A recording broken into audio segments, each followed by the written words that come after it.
વિદ્યાર્થી મિત્રો, પ્રકરણ 1માં થોડા આગળ વધીએ. પ્રશ્ન છે રાસાયણિક સંયોગીકરણના નિયમો. એને લોસ ઓફ કેમિકલ કોમ્બિનેશન કહે છે. હવે એ કોમ્બિનેશન શબ્દ પરથી જ ખબર પડે કે જ્યારે એક કે તેથી વધારે પદાર્થો એકબીજા સાથે સંયોજાય અને કોઈ નિપજ બનાવે એને સંયોગીકરણ કહેવાય. એના અમુક નિયમો છે. એમાં સૌથી પહેલો દ્રવ્ય સંચયનો નિયમ. આપણે પહેલાંના ધોરણોમાં જે ઉર્જા સંરક્ષણનો નિયમ ભણ્યા છે એવો જ આ નિયમ છે. 1789માં લેવોઇઝર નામના વૈજ્ઞાનિકે અનેક દહન પ્રક્રિયાઓના અભ્યાસ પરથી જે તારણો મેળવ્યા એના આધારે આ નિયમ આપેલો છે.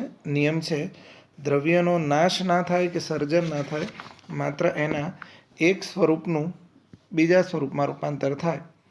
આ નિયમની મદદથી વિદ્યાર્થી મિત્રો પ્રક્રિયા દરમિયાન પ્રક્રિયક અને નિપજના દ્રવ્યનું ચોક્કસ મૂલ્ય મેળવી શકાયેલું. અને આ નિયમે રસાયણ વિજ્ઞાનમાં થયેલા અનેક સંશોધનો માટેનો પાયો પણ નાખેલો. એક બીજા નિયમ તરફ જઈએ, નિશ્ચિત સંરચનાનો નિયમ. જોસેફ પ્રાઉસ્ટ નામના વૈજ્ઞાનિકે આ નિયમ દર્શાવ્યો. એણે કોપર કાર્બોનેટ કુદરતી પણ લીધું અને કૃત્રિમ રીતે એટલે કે લેબમાં સંશ્લેષિત રીતે પણ બનાવ્યું.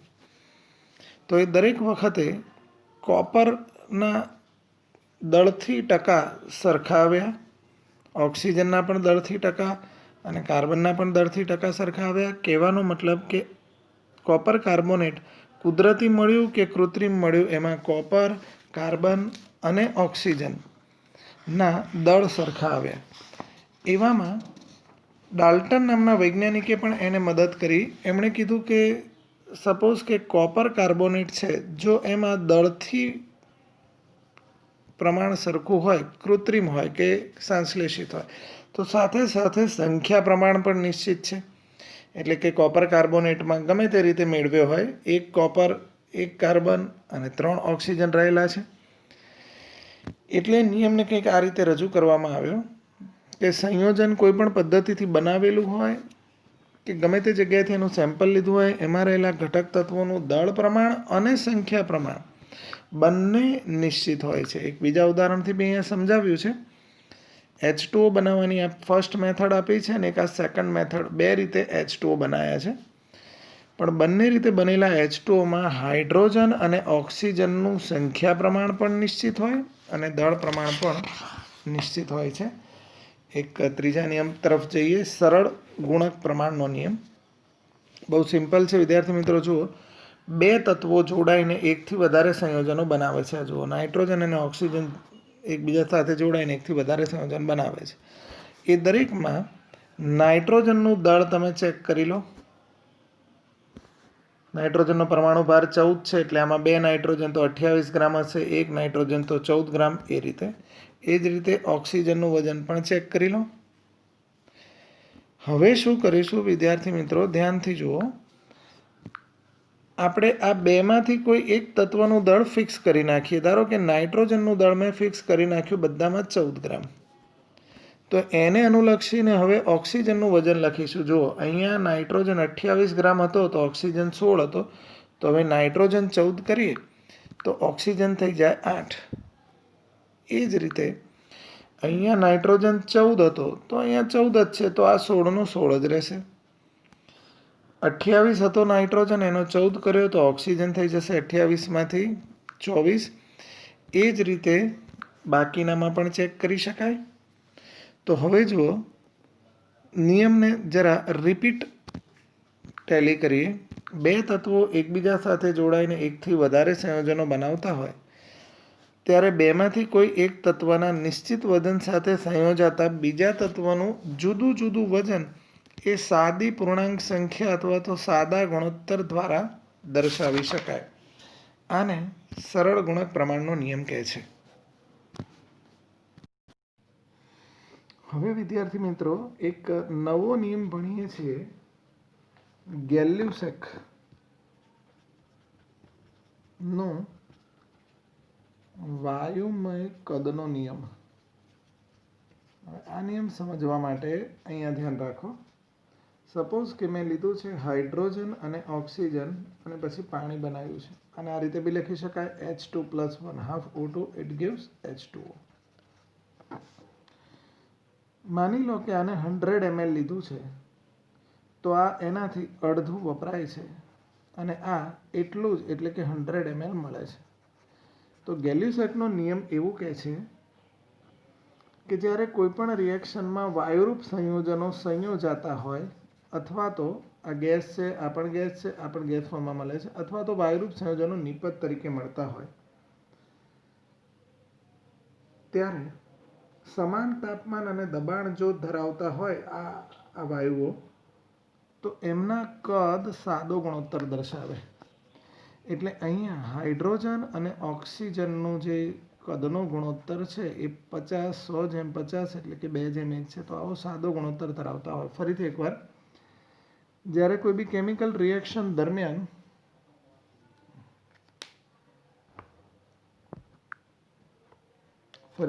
જોઈ લઈએ. જ્યારે કોઈ પણ કેમિકલ રિએક્શન દરમિયાન વાયુરૂપ સંયોજનો જોડાતા હોય અથવા તો વાયુરૂપ સંયોજનો નિપજ તરીકે મળતા હોય અને જો તાપમાન અને દબાણ સમાન હોય, તો સંયોજાતા વાયુરૂપ સંયોજનો જે છે એમના કદનો ગુણોત્તર સાદો અથવા તો સિમ્પલ હોય છે. ત્યારબાદ એક નિયમ છે એવોગેડ્રો નિયમ. એવોગેડ્રો નિયમ પણ બહુ સિમ્પલ છે. 1811માં એમેડિયો એવોગેડ્રો નામના વૈજ્ઞાનિકે આ નિયમ આપ્યો. નિયમ સિમ્પલ ભાષામાં સમજીએ તો સમજી લો કે આપણી પાસે 4 પાત્રો છે. આ 4 પાત્રો એક સરખી સાઇઝના છે, કદ સમાન છે, એનું ટેમ્પરેચર અને પ્રેશર પણ સમાન લઈએ છીએ, પણ અંદર વાયુઓ જુદા જુદા ભરીએ છીએ, Cl2, H2, N2, O2 વગેરે.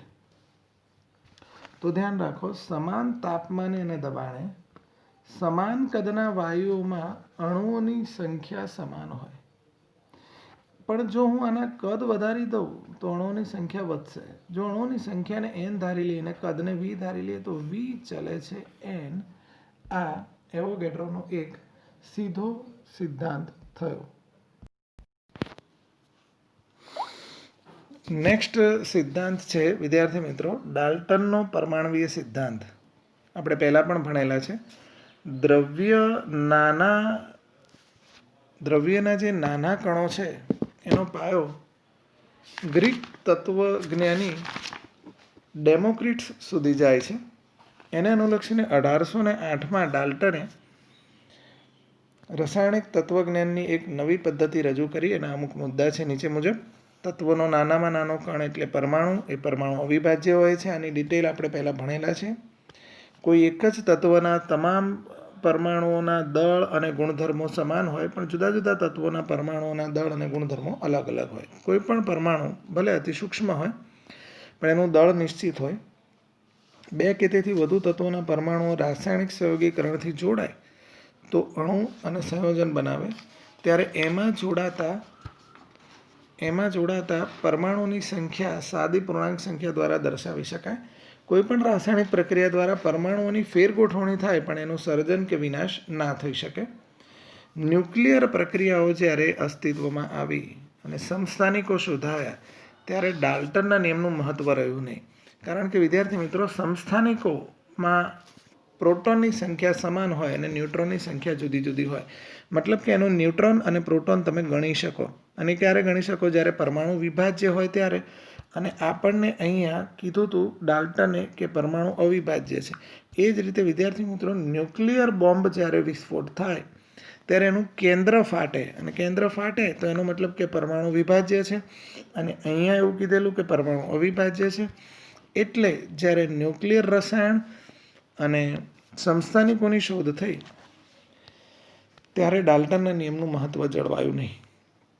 નવો એક કોન્સેપ્ટ પરમાણ્વીય દળ અથવા પરમાણુ ભાર. પરમાણુ અતિ સૂક્ષ્મ હોય છે પણ એનું દળ નિશ્ચિત હોય છે અને એ દ્રવ્યમાન સ્પેક્ટ્રોમીટર નામના સાધન વડે માપી શકાય. એ માપવાની પદ્ધતિને આપણે સ્પેક્ટ્રોસ્કોપી પદ્ધતિ કહીએ છીએ. શરૂઆતમાં 19મી સદીમાં વૈજ્ઞાનિકોએ હાઇડ્રોજનના દળને એક એકમ સ્વીકારીને એની સાપેક્ષે અન્ય પરમાણુઓનો દળ શોધેલા. પરંતુ ત્યારબાદ આધુનિક સમયમાં કાર્બનના પરમાણુના દળને 12 ગ્રામને પ્રમાણિત ગણી અને એના આધારે અન્ય તત્વોના પરમાણુ ભાર શોધવામાં આવે છે. આ પરમાણુ ભાર માટેનો જે એકમ છે એ પરમાણવીય ભાર એકમ એટલે કે એટોમિક માસ યુનિટ એટલે કે AMU તરીકે ઓળખાય છે, અથવા તો એને યુ પણ કહી શકાય. યુનો મતલબ છે યુનિફાઈડ માસ એટલે કે એકમ દળ. આ રીતે બી કહી શકાય. એટલે કોઈ પણ પરમાણુ ભારનો એકમ હવે AMU અથવા તો યુ આપી શકાય. વિદ્યાર્થી મિત્રો, પ્રયોગો દ્વારા શોધાયું છે કે એક AMU એટલે 1.66056 into 10⁻⁻24 ગ્રામ. હાઇડ્રોજનનું પરમાણુ દળ સ્પેક્ટ્રોમીટરથી આટલું શોધાયું છે. હવે જુઓ, આટલા ગ્રામ ઇઝ ઇક્વલ ટુ 1 AMU હોય તો હાઇડ્રોજનનું જે દળ હતું એટલા ગ્રામે કેટલા AMU થાય? તો 1.008 AMU એટલે લગભગ 1 AMU જેટલું કહી શકાય. એ જ રીતે ઓક્સિજનનું પણ દળ 15.995 AMU એટલે કે લગભગ 16 AMU શોધાયેલું છે.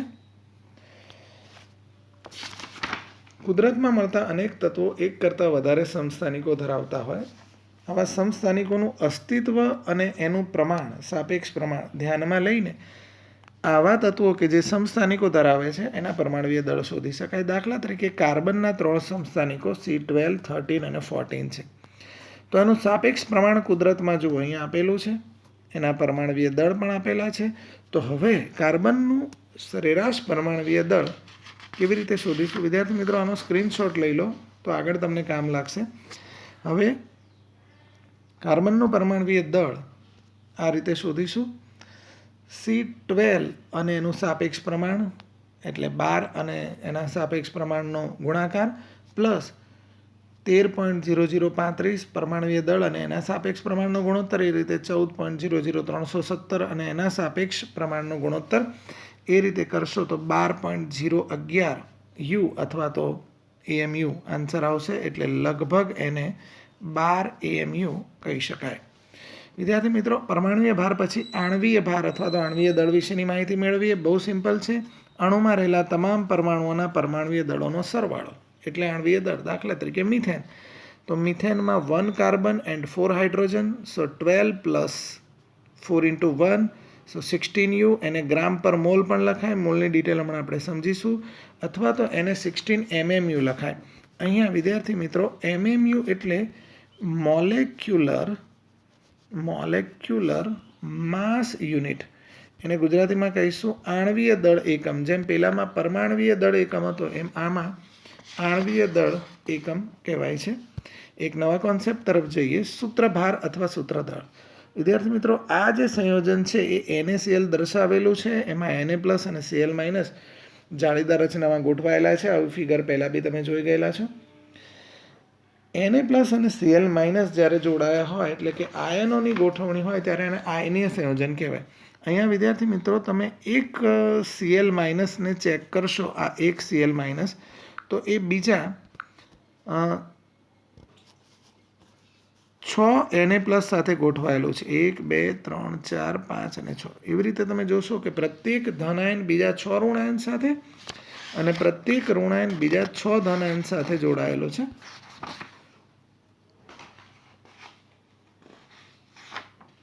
એટલા માટે આવા ધન અને ઋણાયનોના સવર્ગ આંક 6 કહેવાય છે. સામાન્ય રીતે ઘન અવસ્થામાં આપણે જોયું અહીંયા કે સ્ફટિકમાં ધન અને ઋણાયનો જ ગોઠવાયેલા છે. મતલબ કે કેટલાક સંયોજનો ઘન અવસ્થામાં આયનિક સ્વરૂપ જાળવી રાખે છે. આવા સંયોજનોમાં આણવીય દળની જગ્યાએ તમે સૂત્રદળ ધ્યાનમાં લઈ શકો. દાખલા તરીકે NaClનું સૂત્રદળ એટલે Na નું પરમાણવીય દળ અને Clનું પરમાણવીય દળ, તો 23 + 35.5 સો 58.5 U એ એનું આણવીય દળ. એ જ રીતે એનું સૂત્રદળ પણ કહી શકાય. હવે વિદ્યાર્થી મિત્રો, આપણે જઈએ છીએ મોલ કોન્સેપ્ટ ઉપર. શું છે આ મોલ કોન્સેપ્ટ સમજીએ. આપણે રોજિંદા જીવનમાં અમુક મોટા આંકડાને નાના આંકડા દર્શાવવા માટેની વ્યવસ્થા વિકસાવેલી છે. જેમ કે 12 નંગને આપણે 1 ડઝન કહીએ, 20 નંગને 1 કોડી કહીએ, 144 નંગને 1 ગ્રોસ કહીએ.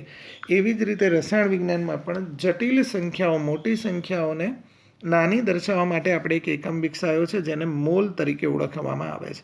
આપણે એસઆઈ એકમ પદ્ધતિમાં પણ આ મોલ વિશેની વાત કરેલી છે. 12 ગ્રામ કાર્બન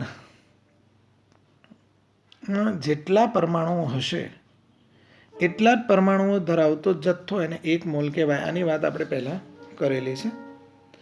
આ સંખ્યા નક્કી કરવા માટે દ્રવ્યમાન સ્પેક્ટ્રોમીટર નામના સાધન દ્વારા કાર્બનના એક પરમાણુનું દળ નક્કી કરવામાં આવ્યું. ધ્યાનથી જોજો, કાર્બનના એક પરમાણુનું દળ આટલું નક્કી કરવામાં આવ્યું. હવે 6.022 × 10⁻23 જેટલા આંકને આપણે એવોગેડ્રો નંબરથી ઓળખીએ છીએ. સામાન્ય રીતે NaClના 1 મોલ જથ્થો લઈએ તો એમાં એવોગેડ્રો અંક જેટલા અણુઓ હોય, અથવા કોઈ પણ તત્વ લો તો એમાં એવોગેડ્રો અંક જેટલા પરમાણુઓ હોય. તો આમાં NaClના 1 મોલમાં 6.022 × 10⁻23 જેટલા અણુઓ હશે. મતલબ કે એટલા ને એટલા ધનાયન અને એટલા ને એટલા જ ઋણાયન પણ એની અંદર હશે. એ જ રીતે 1 મોલ H2Oમાં H2Oના અણુ આટલા હશે, એટલે કે H+ના પરમાણુ, Hના પરમાણુ 2 × 10⁻2 × 6.022 × 10⁻23 અને ઓક્સિજનના પરમાણુ એટલા જ હશે. એ જ રીતે મેગ્નેશિયમમાં પણ જોઈ શકાય. નવા એક કોન્સેપ્ટ તરફ જઈએ, બંધારણીય ટકાવારી શું છે આ જોઈ લઈએ. બંધારણીય ટકાવારી એટલે શું, ધ્યાનથી સમજજો. ધારો કે મારે હાઇડ્રોજનની બંધારણીય ટકાવારી જોઈએ છે, તો હું આ ફોર્મ્યુલા વાપરીશ. આપેલા સંયોજનમાં હાઇડ્રોજનનું દળ અપોન આખા સંયોજનનું દળ મલ્ટીપ્લાય બાય 100. તો આપેલા સંયોજનમાં હાઇડ્રોજન 2 છે એટલે એનું 2 ગ્રામ થશે, એટલે 2 × 1.008 થશે, અને અપોન આખા સંયોજનનું દળ એટલે પાણીનું જે આણ્વીય દળ છે 18.02 થાય છે. તો પર્સન્ટેજ ઓફ હાઇડ્રોજન 11.18 થશે. હવે એ જ રીતે મારે પાણીમાં ઓક્સિજનની બંધારણીય ટકાવારી જોઈતી હોય તો પાણીમાં ઓક્સિજનનું દળ અપોન સંયોજનનું દળ મલ્ટીપ્લાય બાય 100. ઓક્સિજનનું દળ 16 થશે અને એક જ ઓક્સિજન છે અંદર, અપોન આખા પાણીનું દળ 18.02 અથવા 01 મલ્ટીપ્લાય બાય 100. તો ઓક્સિજનની ટકાવારી આટલી આવશે. વિદ્યાર્થી મિત્રો, જો તમારું સંયોજન 2 જ ઘટકોનું બનેલું છે, ધારો કે હાઇડ્રોજન અને ઓક્સિજન, તો તમે હાઇડ્રોજનની ટકાવારી શોધશો અને પછી એને 100માંથી બાદ કરી દેશો તો પણ ઓક્સિજનની ટકાવારી તમે શોધી શકશો. તો વિદ્યાર્થી મિત્રો, આ રીતે બંધારણીય ટકાવારી આપણે શોધી શકીએ છીએ.